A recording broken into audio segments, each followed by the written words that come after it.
एक बार फिर से आप सभी का बहुत बहुत स्वागत है। आज के इस वीडियो में बात करने वाले हैं अर्थशास्त्र कक्षा 11वीं। आज की इस वीडियो में आपको 3 प्रश्न बताने वाला हूं और 3 प्रश्नों में से एक प्रश्न 100% आपके पेपर में फंसने वाला है। तो इन 3 प्रश्नों को आपको हर हाल में तैयार कर लेना है। इन तीनों प्रश्नों में उत्तर बताने वाला हूं। तो चलिए शुरू करते हैं वीडियो। अगर आप चैनल पे पहली बार आए हैं सब्सक्राइब जरूर करिएगा। अगर आप परीक्षा की तैयारी बेहतर तरीके से करना चाहते हैं, इतिहास, भूगोल या अन्य विषयों का अगर आप नोट्स पाना चाहते हैं तो यहाँ पे बिल्कुल फ्री में आपको मिल रहा है नोट्स। तो चलिए शुरू करते हैं वीडियो। तो सबसे पहले हम जान लेते हैं कि प्राथमिक एवं द्वितीयक समंक क्या होते हैं। प्राथमिक एवं द्वितीयक समंक क्या होते हैं, तो सबसे पहले देखते हैं प्राथमिक समंक। तो प्राथमिक समंक वे होते हैं जिन्हें अनुसंधानकर्ता यानी जो आंकड़ों का अनुसंधान करता, आंकड़ों खोजता है, द्वारा पहली बार किसी उद्देश्य विशेष की पूर्ति हेतु संकलित किया जाता है। यानी प्राथमिक समंक वे होंगे जिनको अनुसंधानकर्ता द्वारा पहली बार ही किसी विशेष उद्देश्य के लिए संकलित किया जाएगा। यानी उन आंकड़ों का प्रयोग इससे पहले कभी नहीं हुआ है, उनको पहली बार ही अनुसंधानकर्ता किसी विशेष उद्देश्य के लिए उन आंकड़ों का प्रयोग करता है, तो वे क्या कहलाते हैं? प्राथमिक समंक कहलाते हैं। यानी ऐसे आंकड़े जिनका पहले कभी प्रयोग नहीं किया गया है। और थोड़ा समझते हैं, दूसरे शब्दों में जब अनुसंधानकर्ता द्वारा ही समंकों का संकलन, विश्लेषण तथा प्रकाशन किया जाए तो यह प्राथमिक समंक कहलाते हैं। यानी जो अनुसंधान करता है वही आंकड़ों को इकट्ठा करेगा, उनका विश्लेषण करेगा और उसके द्वारा ही उन आंकड़ों का प्रकाशन किया जाएगा। तो आपका क्या कहलाएगा? प्राथमिक समंक कहलाएगा। ठीक है ना, याद रखिएगा। प्राथमिक समंक क्या होते हैं? जब अनुसंधानकर्ता द्वारा ही समंकों का संकलन मतलब इकट्ठा करना, फिर उसका विश्लेषण करना, उसके बाद अध्ययन करना और प्रकाशन अनुसंधानकर्ता के द्वारा ही किया जाएगा, तो क्या कहलाएंगे? प्राथमिक समंक कहलाएंगे। बता देता हूं मैं आपको परिभाषा कि प्राथमिक समंक वे होते हैं जिन्हें अनुसंधानकर्ता द्वारा पहली बार किसी विशेष उद्देश्य की पूर्ति हेतु संकलित किया जाता है। ठीक है ना, परिभाषा हो गई। अब आगे बढ़ते हैं और देखते हैं द्वितीयक समंक। ठीक है, तो द्वितीयक समंक क्या होते हैं इनको भी जान लेते हैं। तो द्वितीयक समंक वे होते हैं जिनका संकलन मौलिक रूप से विशेष अनुसंधान के लिए किया गया हो, परंतु उन्हें दोबारा किसी अन्य अनुसंधान में प्रयुक्त किया हो। यानी वे आंकड़े जो एक बार प्रयोग हो गए हैं उन्हें दोबारा प्रयोग किया जा रहा है, वे क्या कहलाते हैं? द्वितीयक समंक कहलाते हैं। यानी ऐसे आंकड़े या ऐसे समंक जिनका एक बार प्रयोग हो चुका है, वे क्या कहलाते हैं? आपके द्वितीयक समंक कहलाते हैं। यहाँ पे जब कोई अनुसंधानकर्ता किसी अन्य अनुसंधानकर्ता द्वारा संकलित किए हुए उपलब्ध समंकों का आधार मानकर अनुसंधान करता है तो यह समंक द्वितीयक समंक कहलाते हैं। यानी कि जब कोई अनुसंधानकर्ता किसी अन्य के द्वारा अनुसंधान किए गए आंकड़ों का प्रयोग कर लेता है तो उसे हम क्या कहते हैं? द्वितीयक आंकड़े। देखिए, जनगणना द्वारा उपलब्ध समंक द्वितीयक समंक कहलाएंगे, क्योंकि जनगणना किसी व्यक्ति के द्वारा पहले की गई है, उसको जब हम पढ़ेंगे या उसका जो हम प्रयोग करेंगे तो क्या कहलाएगा? द्वितीयक समंक कहलाएगा।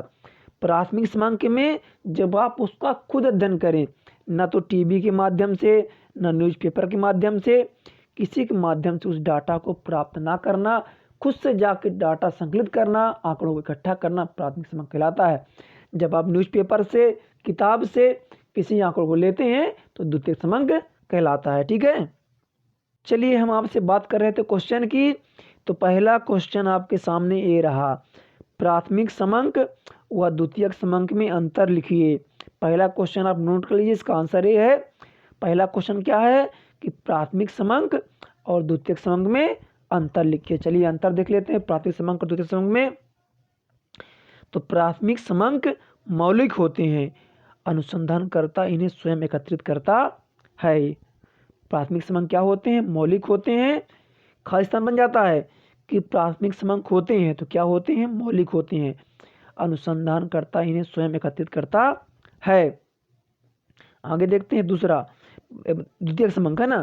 तो द्वितीयक समंक मौलिक नहीं होते हैं, ये किसी व्यक्ति या संस्थान द्वारा पूर्व काल में एकत्रित किए जा चुके होते हैं। यानी जो द्वितीयक आंकड़े होते हैं इनका प्रयोग पहले ही कर लिया गया होता है, ठीक है ना। दूसरा देखते हैं, प्राथमिक समंकों के संकलन में धन, समय, परिश्रम व बुद्धि का प्रयोग करना पड़ता है। ठीक है, आप इतना भी लिख सकते हैं कि प्राथमिक समंकों के संकलन में धन, समय, परिश्रम व बुद्धि का प्रयोग करना पड़ता है। द्वितीयक समंकों केवल उद्धत करना पड़ता है, यानी मांगना पड़ता है इसमें, इसलिए इसमें धन, समय, परिश्रम व बुद्धि का प्रयोग नहीं करना, कम करना पड़ता है, ठीक है ना। तीसरा देखते हैं भाई, देखिए जब आप आंकड़े इकट्ठा करेंगे, ढूंढेंगे, उनका विश्लेषण करेंगे, उन्हें प्रकाशित करेंगे तो आपके पैसे खर्च होंगे, समय बर्बाद होगा और साथ ही साथ क्या होगा, आपको बुद्धि प्रयोग करना पड़ेगा।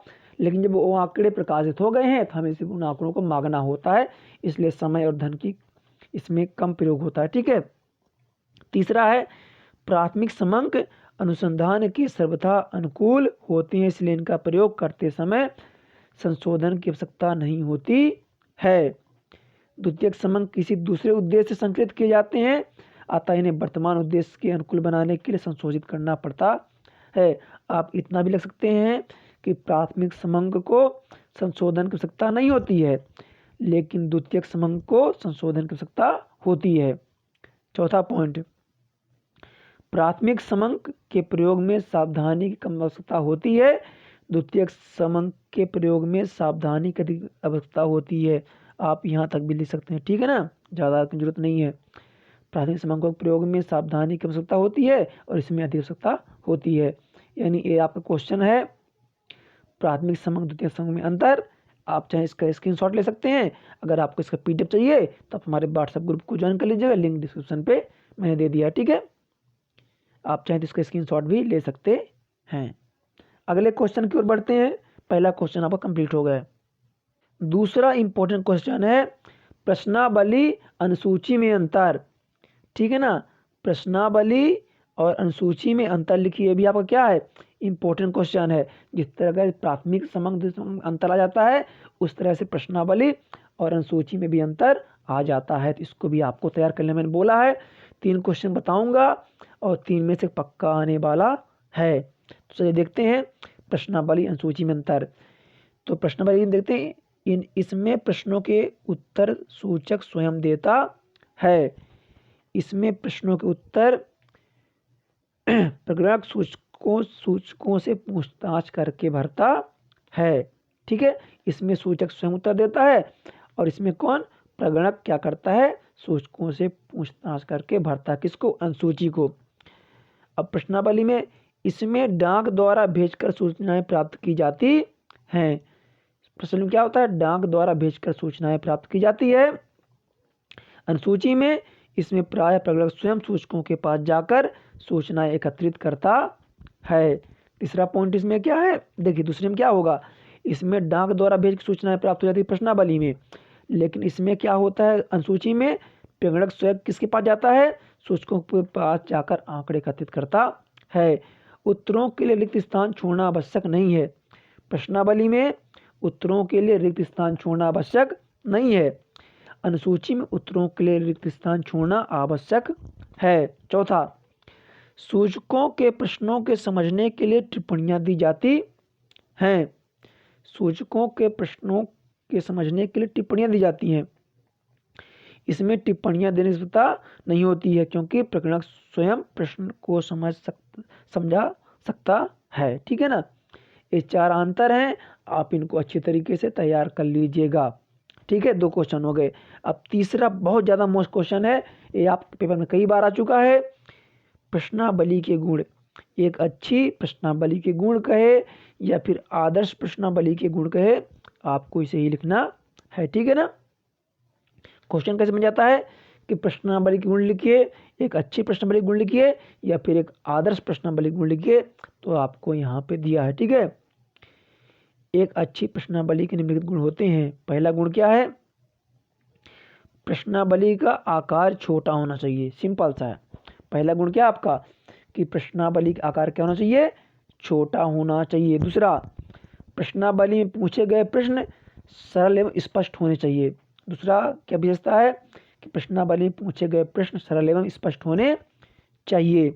तीसरा, प्रश्न संक्षिप्त होने चाहिए जिनके उत्तर हाँ या ना में देना संभव हो, यानी इसमें छोटे प्रश्नों का प्रयोग होना चाहिए जिससे कि हाँ नहीं में उत्तर दिया जा सके। चौथा, प्रश्नों की प्रकृति सरल, विकल्प, बहुविकल्प प्रश्न, विशेष सूचना देने वाले प्रश्न तथा खुले प्रश्न की हो सकती है। पांचवा, प्रश्नों के गठन में उचित शब्दों का प्रयोग होना चाहिए। प्रश्नों के गठन में उचित शब्दों का प्रयोग होना चाहिए। आपको 3-4 याद करना है ना, इतना ज़्यादा आपको नहीं याद करना, लेकिन मैं बता दे रहा हूँ जिससे कि भूले भी तो आप 5-6 लिख सको। पूछे गए प्रश्न अनुसंधान से प्रत्यक्ष संबंधित होने चाहिए। पूछते समय सूचक की भावनाओं को ठेस नहीं पहुंचनी चाहिए, यानी जो आप क्वेश्चन करें, प्रश्न पूछें, जो सूचक है उसकी भावनाओं को ठेस ना पहुंचे। ठीक है। प्रश्न एक निश्चित, तर्कपूर्ण तथा सुव्यवस्थित क्रम में होने चाहिए। इस तरह से आप इनको कोई भी आप 5 से 6 पॉइंट याद कर लीजिए। ठीक है ना, 5 से 6 पॉइंट आप याद कर लीजिएगा। 10 पॉइंट मैंने आपको दिखा दिया यहाँ पे, यानी 3 क्वेश्चन मैंने आपको बताए हैं। प्राथमिक समंक और द्वितीयक समंक क्या है, इसमें अंतर, फिर मैंने बताया प्रश्नावली अनुसूची में अंतर, और एक अच्छी प्रश्नावली के गुण। इन 3 प्रश्न में से एक प्रश्न आपके में पक्का फंस जाएगा। इसी तरह के इंपॉर्टेंट क्वेश्चन और उनके उत्तर के लिए आज ही चैनल को सब्सक्राइब कर लें ताकि आप परीक्षा की तैयारी आसानी से कर सकें। ठीक है, मिलते हैं आपसे अगले वीडियो पे।